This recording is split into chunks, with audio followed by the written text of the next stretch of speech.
Olá, tudo bem?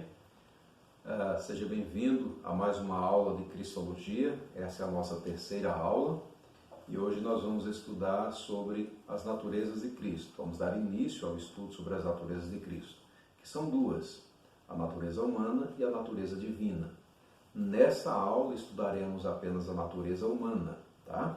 E para facilitar a questão do nosso estudo, eu quero dividir esta aula em dois momentos. O primeiro momento, nós vamos trazer as provas bíblicas da humanidade do nosso Senhor e Salvador, Jesus. E aí, no segundo momento, vamos estudar sobre a necessidade da humanidade de Cristo. Ou seja, por que é que o nosso Salvador tinha que ser um ser humano, não é? Então, vamos estudar um pouco sobre isso. Vamos lá? Vamos começar? Então, que o Senhor esteja conosco, derramando graça sobre as nossas vidas. Louvo a Deus por você estar aqui comigo nesse momento, para a gente estudar junto a palavra do Senhor. Vamos pensar então sobre a humanidade de Cristo. Jesus era um ser humano? A resposta é sim. Ora, as pessoas que conviveram com Jesus ali no dia a dia, elas percebiam isso claramente. Viam Jesus como um ser humano. Não é? É interessante, deixa eu citar para vocês agora um texto, lá em Mateus capítulo de número 13, e aí eu vou ler esse texto para a gente. Mateus 13, 53 até o 58, o texto diz assim, olha: Tendo Jesus proferido estas parábolas, retirou-se dali, e chegando à sua terra, ensinava-os na sinagoga de tal sorte que se maravilhavam e diziam: de onde lhe vem esta sabedoria e estes poderes miraculosos? Não é este o filho do carpinteiro? Não se chama sua mãe Maria e seus irmãos Tiago, José, Simão e Judas? Não vivem entre nós todas as suas irmãs? De onde lhe vem, pois, tudo isso? E escandalizavam-se nele. Jesus, porém, lhes disse: não há profeta sem honra, senão na sua terra e na sua casa. E não fez ali muitos milagres por causa da incredulidade deles. Esse texto mostra a humanidade de Cristo e revela que as pessoas viam exatamente Jesus como ser humano. Olha, o texto diz que Jesus tinha uma terra natal, assim como eu, assim como você, a nossa cidade de origem é a nossa terra natal. O texto fala sobre os pais de Jesus. As pessoas disseram assim: olha, não é o seu pai, o carpinteiro, e a sua mãe Maria não vive entre nós? Jesus tinha família, né? Irmãos, irmãs. O texto sagrado apresenta isso aqui para a gente. Então, de uma maneira geral, a gente já começa mostrando exatamente isso, que as pessoas tinham plena certeza da humanidade de Jesus exatamente por conviverem com ele, tá? Um destaque aqui importante para a gente é que eles disseram assim: não é este o filho do carpinteiro? Estava fazendo referência, né, o carpinteiro a José. José era o pai de Jesus, no sentido de que foi aquela pessoa que cuidou, que educou, que ensinou as primeiras coisas ao Senhor Jesus Cristo. Mas não o pai no sentido de pai biológico, não é? E aí nós sabemos disso porque a palavra do Senhor nos diz que o Senhor e Salvador Jesus Cristo foi gerado não pela participação de um pai biológico, mas pela participação do poder do Espírito Santo. A essa questão do nascimento de Jesus, nós chamamos, ou a teologia chama de nascimento virginal. O que é isso? É exatamente essa ideia de que não houve participação do homem, né, no nascimento ou na geração, na concepção do nosso Senhor e Salvador Jesus Cristo. Quando a gente lê Evangelho de Mateus, capítulo de número 1, a gente percebe isso, porque o texto diz assim, Mateus 1, verso 18. Ora, o nascimento de Jesus Cristo foi assim: estando Maria, sua mãe, desposada com José, sem que tivesse antes coabitado, achou-se grávida pelo Espírito Santo. Mas José, seu esposo, sendo justo e não a querendo infamar, resolveu deixá-la secretamente. Enquanto ponderava nestas coisas, eis que lhe apareceu em sonho um anjo do Senhor, dizendo: José, filho de Davi, não temas receber Maria, tua mulher, porque o que nela foi gerado é do Espírito Santo. Então Jesus foi gerado pelo poder do Espírito Santo.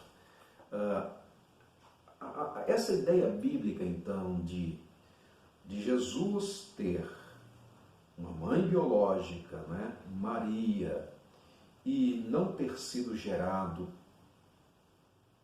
pela ajuda de um pai biológico, né, de um relacionamento natural como todos nós fomos, aí já mostra também essa questão, já evidencia também essa questão das duas naturezas, né?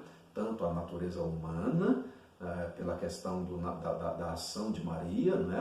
Ela gerou o filho, seu filho querido, como também em relação à natureza divina, porque é uma ação, é um milagre do Espírito de Deus. Bendito seja o Senhor. Vamos seguir então um pouco estudando sobre essa questão da humanidade de Cristo. Como ser humano que ele era, ele possuía um corpo, possuía uma mente, possuía um corpo humano, possuía uma mente humana, emoções, sentimentos, né? Tudo que se caracteriza em relação também a nós, seres humanos. E aí eu quero mostrar para vocês algumas evidências bíblicas sobre isso, para a gente poder estudar um pouquinho.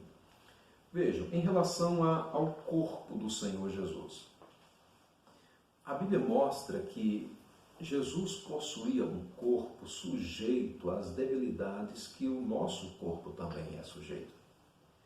Ao cansaço, a sentir sede, a sentir fome, a se machucar, a sangrar, não é? Em virtude de um corte, de alguma coisa assim, e a morrer, a questão da morte física. E Jesus passou por todas essas coisas. O corpo de Cristo sentiu, viveu todas essas coisas, experimentou tudo isso.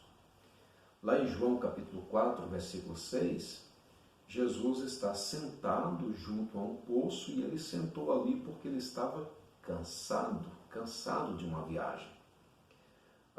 No Evangelho de João, capítulo 19, versículo 28, nesse texto, Jesus está na cruz, ele já está na cruz. E a Bíblia diz que para que se cumprisse as Escrituras, ele falou assim: tenho sede.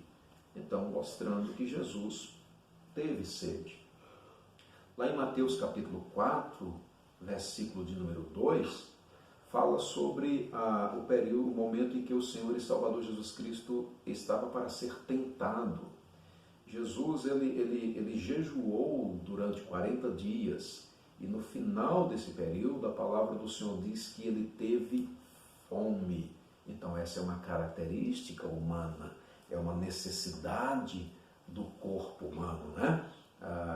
Logo o nosso organismo grita aí, estou com fome, preciso comer alguma coisa. O Senhor e Salvador Jesus Cristo também teve fome. E aí em Lucas capítulo 23, versículo de número 46, a palavra do Senhor nos fala que o Senhor e Salvador Jesus Cristo morreu. Ele ali na cruz, ele entregou o seu espírito ao Pai. Então Jesus sangrou, Jesus morreu. Não é? São demonstrações claras de que o nosso Senhor e Salvador Jesus Cristo possuía um corpo físico semelhante ao nosso. Mas não apenas a questão do corpo. Jesus possuía também uma mente humana. E aí, ele precisou aprender. Aprender a andar, aprender a falar, a ler, a escrever. E ele foi ensinado nessas questões todas, né? A Bíblia diz que o Senhor e Salvador Jesus Cristo, ele crescia. Em Lucas 2,52 fala que ele crescia em sabedoria. Então, como todo ser humano, Jesus passou por um processo de aprendizado. Gente, isso é algo assim maravilhoso em Jesus. Sabe por quê?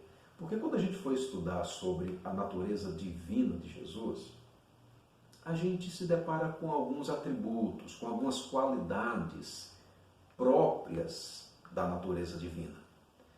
Como, por exemplo, a capacidade de saber todas as coisas. É a onisciência. Somente Deus é assim. E Jesus era onisciente porque ele era Deus. Mas, ao mesmo tempo, como ser humano, ele precisou aprender as coisas. Isso é algo assim maravilhoso que a gente tem nas Sagradas Escrituras. Como sendo Deus, né? Ele é o Deus Todo-Poderoso, ele é o Deus Onipotente, aquele que pode todas as coisas. Mas aí ele é ser humano, então ele tem as suas limitações, inclusive as suas limitações físicas, né? Como Deus, ele é onipresente, mas na sua natureza humana, ele precisa entrar num barquinho para sair desse lugar e ir para o outro lugar. Ele não consegue aí estar em dois lugares ao mesmo tempo em relação à sua natureza humana.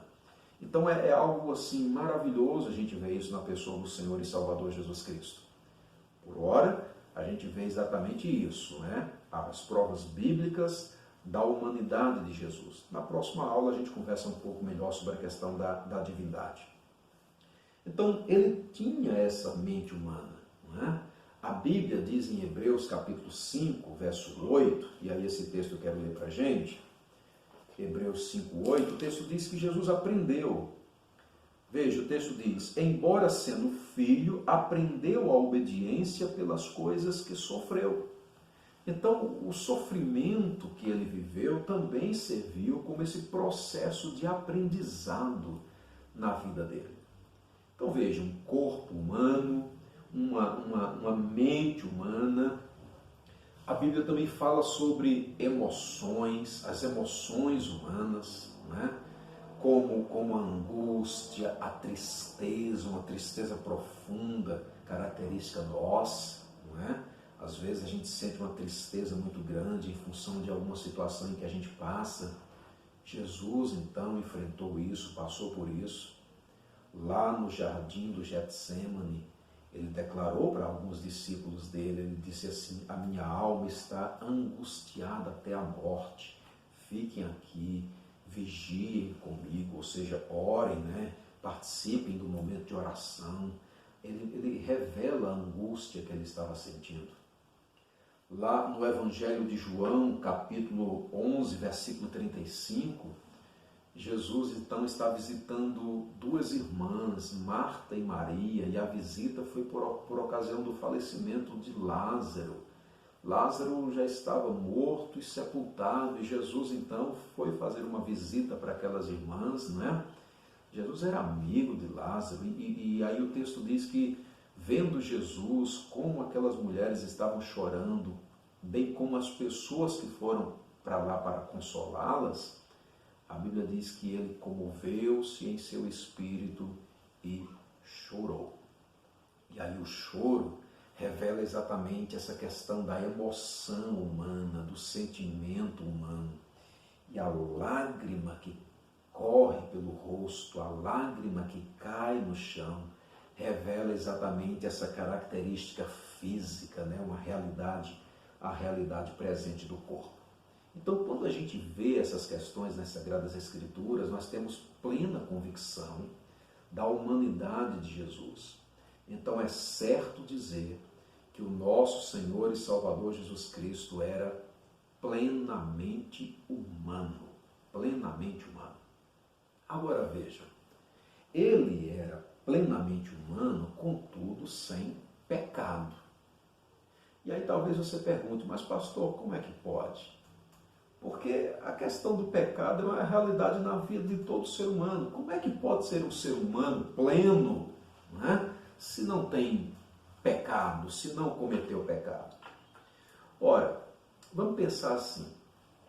Quando Deus fez Adão, Deus o fez plenamente homem, só que sem pecado. O pecado, ele entra na vida humana, né, Deus não fez Adão já como alguém que era pecador. É claro que nós nascemos já pecadores. Nós nascemos pecadores. Mas Adão foi feito sem pecado. Adão se tornou pecador. Nós não. Nós não nos tornamos pecadores. Nós já nascemos pecadores. Mas em Adão, antes do pecado, você tem ele como ser humano. Jesus, então, é plenamente homem, né? Mesmo sem ter cometido nenhum pecado. Ok? Tanto é que, em relação a essa questão de pecado, a Bíblia diz que Jesus não pecou, mas ele foi tentado. Ele foi tentado. A Bíblia diz em Hebreus capítulo 4, versículo 15, que o Senhor e Salvador Jesus Cristo foi tentado em todas as coisas. Diz assim, olha, porque não temos um sumo sacerdote que não possa comparecer-se das nossas fraquezas. Antes, foi ele tentado em todas as coisas, à nossa semelhança, mas sem pecado. Jesus foi tentado, mas ele não pecou. Ser tentado não significa que já está pecando. Ok? O pecado, a tentação pode levar o homem a pecar. Jesus foi tentado, mas ele não pecou. Graças a Deus por isso, né? Vejam só, hoje Jesus continua sendo plenamente homem. Hoje ele está no céu, está na glória, na presença do Pai, assentado à direita de Deus, indicando essa questão de domínio, de autoridade. Mas ele continua sendo plenamente o homem. Vamos lembrar que quando o Senhor e Salvador Jesus Cristo ressuscitou, ele ressuscitou com o corpo, ele continua com o corpo. Lá no Evangelho de João, capítulo 20, Jesus, então, ele mostra as suas feridas, né, para os seus discípulos. As marcas nas suas mãos, a marca em seu lado que a lança o perfurou, né? Então, ali ele está mostrando, mesmo depois da sua ressurreição, ele está mostrando as marcas no corpo. E no livro de Atos, capítulo 1, versículo de número 11, esse texto fala da subida de Jesus aos céus. E aí eu vou ler esse texto para a gente. Ele é bem interessante para mostrar exatamente isso, que Jesus ele é plenamente humano hoje. Tá? Atos capítulo 1, versículo 11, diz assim, olha. E lhes disseram, varões galileus, por que estáis olhando para as alturas? Esse Jesus que dentre vós foi assunto ao céu, virá do modo como o vistes subir. Jesus foi assunto aos céus, ele subiu aos céus com um corpo físico. Os discípulos viram isso. A Bíblia diz que ele estava subindo aos céus e os discípulos contemplando essa subida. E aí os anjos estavam dizendo agora para eles, esse Jesus vai voltar. Da mesma forma que ele subiu, ele vai voltar. É claro que o corpo de Jesus, agora no céu, é um corpo glorificado. Não é um corpo mais sujeito às debilidades como é o nosso corpo. Não. É um corpo que está perfeitamente adaptado à realidade celestial. É um corpo glorificado. Mas ele não perde a sua humanidade após a sua ressurreição. Isso é muito importante para a gente. Nós temos um Salvador que é plenamente humano. Graças a Deus por isso. Ora, vamos para o segundo momento, então, dessa nossa aula, né, dessa nossa breve aula sobre a humanidade de Jesus. Então, pensemos agora, qual a necessidade da humanidade de Jesus? Ora, porque a gente pode pensar, Deus pode todas as coisas. Será que Ele não poderia, então, ter nos salvado sem que necessariamente Jesus Cristo tenha que se fazer homem e habitar entre nós? Por que, então, de Jesus ter vindo como homem? A Bíblia traz algumas respostas interessantes para a gente sobre isso. A teologia elaborou essas respostas, né, sintetizou essas respostas para a gente poder estudar. E eu quero trazer algumas delas aqui para nós nesse momento. A primeira delas é que a necessidade da humanidade de Jesus está exatamente pelo fato de que ele agora nos representa diante do Pai.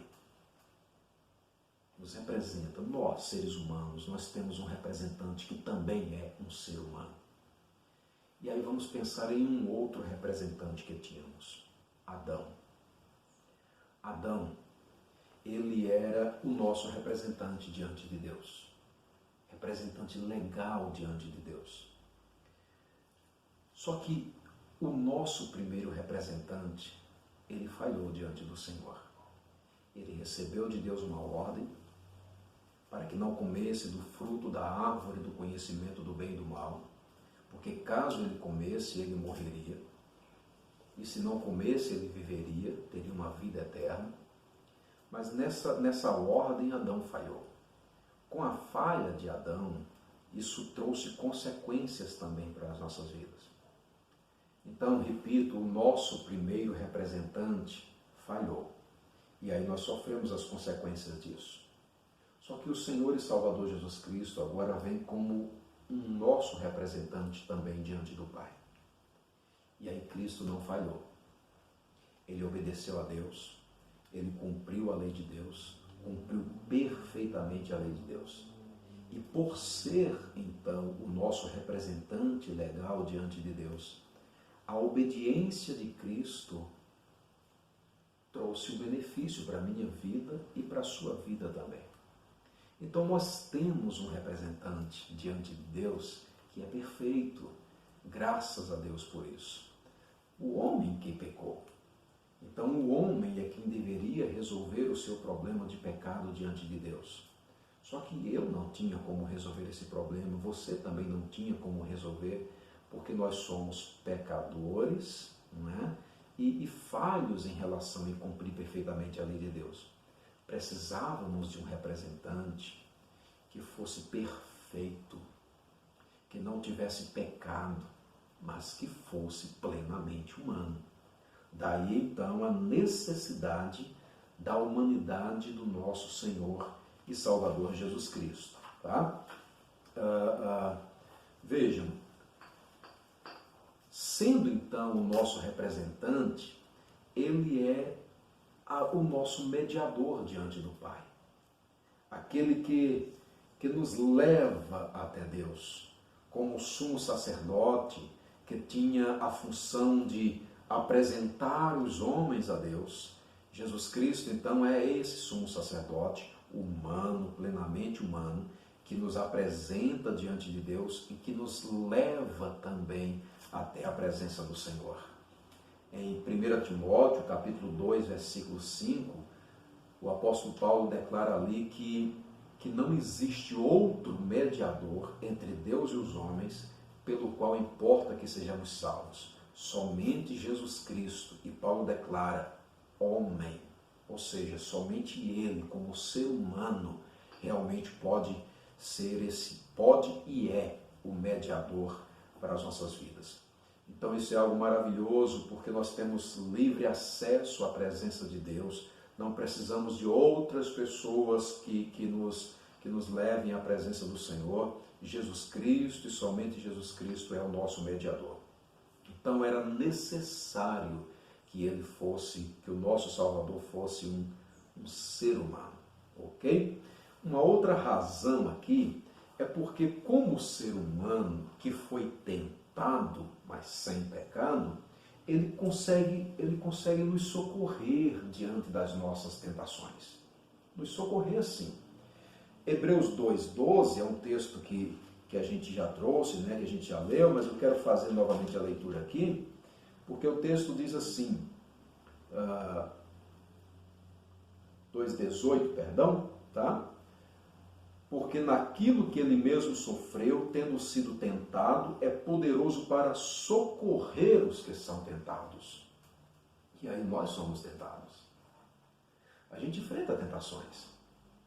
O escritor aos Hebreus fala sobre o pecado que tenazmente nos assedia. E cada um sabe, principalmente, o tipo de pecado que é mais tendencioso a cometer, né? a errar diante de Deus. E aí, diante das tentações que nós sofremos, Nós temos alguém que compreende cada uma dessas tentações. Porque a Bíblia diz que em tudo ele foi tentado. Ele sofreu as tentações. E aí ele é poderoso para socorrer os que são tentados.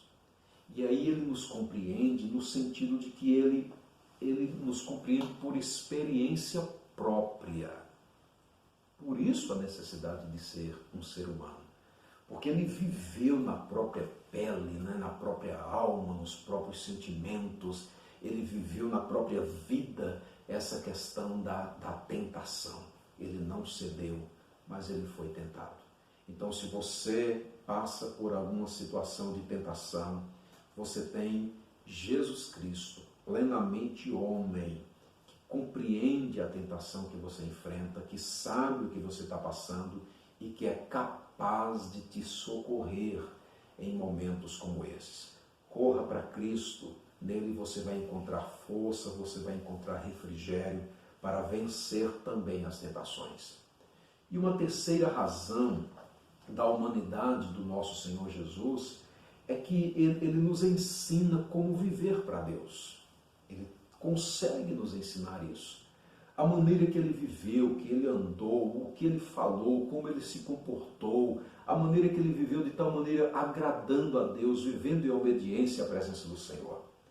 Ele é o nosso padrão de vida a ser seguido, o exemplo de vida que nós precisamos seguir. Em 1 João capítulo 2, versículo 6, o texto diz assim: aquele que diz estar nele, esse deve andar também como ele andou. É fato que Jesus não veio a este mundo apenas para nos dar o exemplo de como viver. Não somente o exemplo. Ele veio para nos salvar, ele veio para ser o nosso representante legal, ele veio para ser o nosso substituto, ele veio para ser o nosso mediador, mas, sendo tudo isso, ele também é aquele que nos mostra assim, olha, para viver para Deus precisa fazer isso. Há um livro antigo, mas muito bom, é um livro evangélico, cujo título é assim: Em seus passos, que faria Jesus? Medita nessa pergunta. Porque Jesus Cristo veio exatamente para nos dar o exemplo de como viver para Deus. Se Jesus estivesse no seu lugar, o que Jesus faria em um determinado momento? Será que Jesus iria para onde você quer ir? Será que Jesus faria o que você quer fazer? Será que Jesus diria o que você pretende dizer naquele momento? Jesus é o nosso padrão, é o nosso exemplo, é o nosso paradigma. Então ele veio para nos mostrar que nós precisamos e podemos viver e andar para Deus nesse mundo. Bendito seja o nome do Senhor. Esse é o nosso Salvador, plenamente humano. Graças a Deus por isso.